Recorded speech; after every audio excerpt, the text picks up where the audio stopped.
ঢেকিয়াজুলি আৰক্ষী থানা এলেকাৰ কেহৰখন্দা পথাৰ গাঁৱৰ এগৰাকী মহিলা যোৱাকালিৰ পৰা নিৰুদ্দেশ হৈ আছে।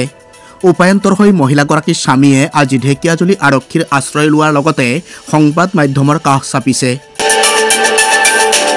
উল্লেখ্য যে ঢেকিয়াজুলি আৰক্ষী থানা এলেকাৰ কেহৰখন্দা গাঁৱৰ বাসিন্দা বাপন দাসৰ পত্নী ২৫ বছৰীয়া ডিম্পল দাস নামৰ মহিলাগৰাকী যোৱাকালি নিশা অনুমানিক ৮ বজাত নিজ ঘৰৰ পৰাই নিৰুদ্দেশ হয়।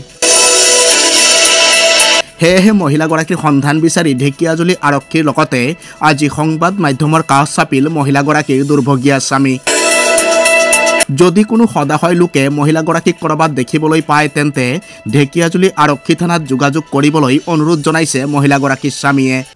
ঘটনাটো মানে কালি সন্ধিয়া আনুমানিক ৮টা বজাত মোৰ পত্নী নিৰুদ্দেশ হৈছে। পিছত যেতিয়া বিচাৰি নাপালোঁ তেতিয়া শ্বশুৰৰ ঘৰতো আৰু বেলেগ আত্মীয় স্বজনৰ ঘৰতো খবৰ লগাইছোঁ, তাত নাই, কোনো নাপালে। এতিয়া মই ঢেকিয়াজুলি থানাত এটা জাননী দিছোঁ, বোলে যদি পায় কোনোবা, আৰু যদি কোনোবাই দেখি পায় বা চিনি পায় এই ঢেকিয়াজুলি থানাত জনালেই হ'ল। মোৰ নাম বাপন দাস, ঘৰ কেহৰখন্দা পথাৰ, আৰু মোৰ পত্নীৰ নাম ডিম্পল দাস।